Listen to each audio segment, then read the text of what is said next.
구독, 좋아요, 알림 설정. 안녕하세요. 키포TV의 키포입니다. 오늘은 LTV, DSR에 대해서 설명하는 시간을 갖도록 하겠습니다. 뉴스를 먼저 보겠습니다. 최근 부동산 관련된 뉴스를 보게 되면 LTV와 DSR 관련된 뉴스들이 많죠. 그래서 헤드라인을 보게 되면 무주택자 LTV 80%까지 완화해준다는 뉴스들, DSR 때문에 LTV 기준이 무용지물이다, 완화를 해줘도 무용지물이다, 뭐 이런 뉴스들이 나오죠. 이런 뉴스들을 다 이해하고 계신가요? 자, 이 영상을 다 보시면 이 뉴스들도 쉽게 다 이해하실 수 있을 겁니다. 바로 들어가 보도록 하겠습니다. LTV입니다. LTV는 무엇이냐? 집 가격 대비 받을 수 있는 대출 비율입니다. 산식을 보게 되면 집 가격 시세 대비 받을 수 있는 대출 금액을 말하는 겁니다. 바로 예시를 들어가 보도록 할게요. 10억짜리 아파트가 있어요. LTV가 60%예요. 그럼 10억에 60%죠. 10억 곱하기 0.6 하면 6억입니다. 맞죠? LTV가 만약에 40%, 10억 곱하기 0.4, 4억입니다. LTV가 10억짜리 아파트의 60%면 6억이고 10억짜리에 40%면 4억입니다. 실제 물건을 한번 볼게요. 건영이츠 아파트의 매물이 8억에 올라와 있네요. 대출 금액이 얼마 나오는지 한번 알아보도록 하겠습니다. LTV는 40%인데 아파트가 8억이에요. 곱하기 0.4, 4, 8에 32, 3.2억이 나오겠죠. 그래서 만약에 8억짜리 아파트인데 40%다. 3.2억의 대출이 나옴을 알 수가 있습니다. 자, 그럼 여기서 LTV 40%면 대출이 3.2억이 다 나오느냐? 이건 또 아닙니다. 현재 정부에서는 규제를 강하게 하고 있죠. 너가 벌고 있는 소득 대비해서 3.2억 다 갚을 수 있는지 이런 능력을 보는 게 있어요. 그게 바로 DSR입니다. 3.2억이 다 나오는 게 아니고 DSR 기준이 만족이 돼야 LTV 한도인 40%까지 나올 수 있습니다. 자, 그럼 DSR도 알아보도록 하겠습니다. DSR, 내가 버는 총 소득 대비해서 총 부채를 나눈 겁니다. 기준은 1년입니다. 다시 말하면 연간 내가 버는 돈으로 대출을 갚을 수 있는 능력을 말합니다. 내가 버는 돈, 대출 갚을 수 있는 능력. 직장인을 예를 들어 볼게요. 연봉이겠죠? 1년 소득이 연봉입니다. 내가 버는 돈 1년 소득인데 전체 대출 1년 기준으로 했을 때 원금과 이자 다 합친 금액이 얼마의 비율이냐, 이게 바로 DSR입니다. 알겠죠? 그러니까 전체 대출을 내가 버는 연봉으로 나누게 되면 그 비율이 DSR이다. 바로 예시를 들어보도록 하겠습니다. 갑돌이라는 사람이 있어요. 김갑돌이 연봉이 6천만원입니다. 신용대출이 10년 만기에 1억 대출이 있습니다. 3% 금리로 받았어요. 원리금 상환 조건으로 받았습니다. 자, 그러면 갑돌이가 갚아야 돼 1년 대출 원금은 얼마예요? 1억을 10년으로 나눠야겠죠? 그러면 1000만원입니다. 갑돌이가 갚아야 돼 1년 이자는 얼마예요? 3%죠? 1억에 3%면 얼마입니까? 30만원이죠.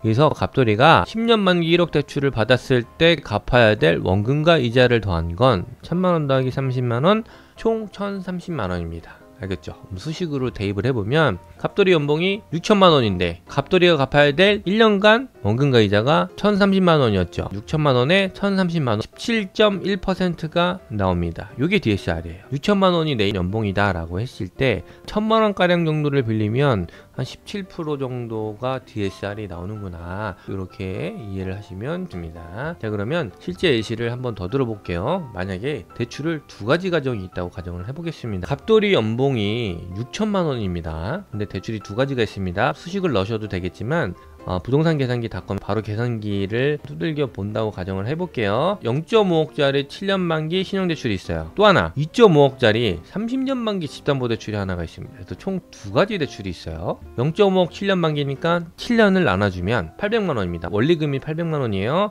30년 만기는 2.5억을 30년으로 나눠주면 원금과 이자가 1600만원입니다. 그래서 이 두 개의 원금과 이자를 더하면 2400만원이겠죠? DSR을 계산하기 위해 이 산식을 한번 넣어보도록 하겠습니다. 갑돌이 연봉 얼마예요? 6천만원. 그리고 갑돌이가 갚아야 될 원금과 이자 얼마예요? 800만원 더하기 1600만원이 2400만원이죠. 6천만원 분의 2400만원을 계산하게 되면 40%가 나오겠죠. 이게 바로 DSR 40%입니다. 아까 말씀드린 DSR 40%가 내가 6천만원을 버는데 1년 동안 갚아야 될 원금과 이자가 2400만원이다 라고 했을 때 요게 한 DSR 40% 정도 되는구나, 자, 그러면 표를 한번 보도록 하겠습니다. 연소득이 6천만 원이에요. 근데 대출이 두 가지가 있다 그랬죠. 하나는 5천만 원짜리 신용대출, 나머지 하나는 2억 5천짜리 주택담보대출입니다. 이 두 가지 대출의 원금과 이자를 1년 기준으로 확인을 해봤더니 2,436만 원이네요. 연봉 6천만 원인데 1년간 갚아야 될 원금과 이자가 2,400만 원이라 DSR이 40.6%입니다. 이 표가 어떻게 나왔냐면 사실은 이 부동산 계산기닷컴에 들어가 보면 바로 계산이 가능합니다. 제가 사이트에서 실제로 한번 보여드리겠습니다. 자, 여기 들어가셔가지고 부동산 계산기 닷컴을 누르세요. 이 사이트가 나오죠. 여기서 요거 누르시고 요 DSR을 들어가시면 됩니다. 요 DSR 들어가 보시면 입력하는欄이 나와요. 그래서 연소득이 아까 얼마였죠? 6천만 원입니다.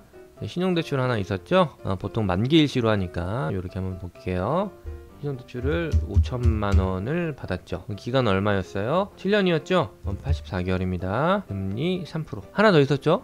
주택담보대출, 네, 원금균등으로 하고 금액은 2억 5천만 원. 신규 대출이라고 가정을 하겠습니다. 2억 5천만 원.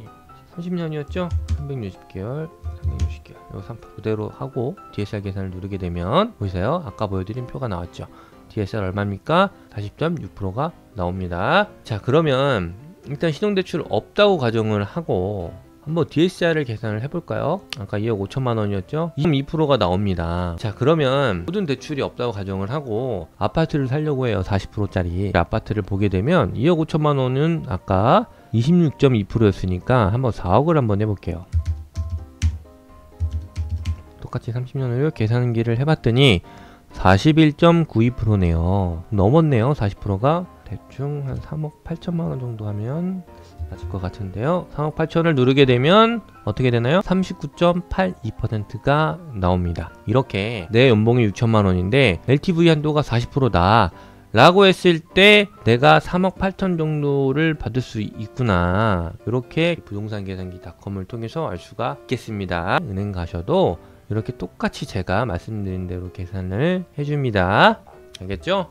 자, 그러면 키포인트 정리로 마무리하도록 하겠습니다. LTV, 집 가격 대비 받을 수 있는 대출 비율입니다. 집 가격 대비 받을 수 있는 대출을 LTV라고 하고요. DSR은 뭡니까? 총 부채를 소득으로 나눈 겁니다. 1년 기준으로 다시 알아볼까요? 1년 소득, 연봉 대비 원금과 이자 1년 동안 총 합친 겁니다. 내가 1년에 얼마를 버는데 1년 동안 총 원금과 이자를 더했을 때의 비율을 그걸 갚을 수 있는 능력을 DSR이라고 합니다. 자, 이제는 제가 처음 말씀드렸던 이런 뉴스 이해하겠죠. LTV가 80%까지 완화를 해줘도 능력이 1년에 버는 돈 대비해서 갚을 수 있는 능력이 DSR 기준이 만약에 낮게 되면 무용지물이다. 이게 무슨 뜻인지를 이제는 다 이해하셨을 거라고 알겠습니다. 자, 오늘 여기까지 하겠습니다. 감사합니다. 구독, 좋아요, 알림 설정 부탁드릴게요.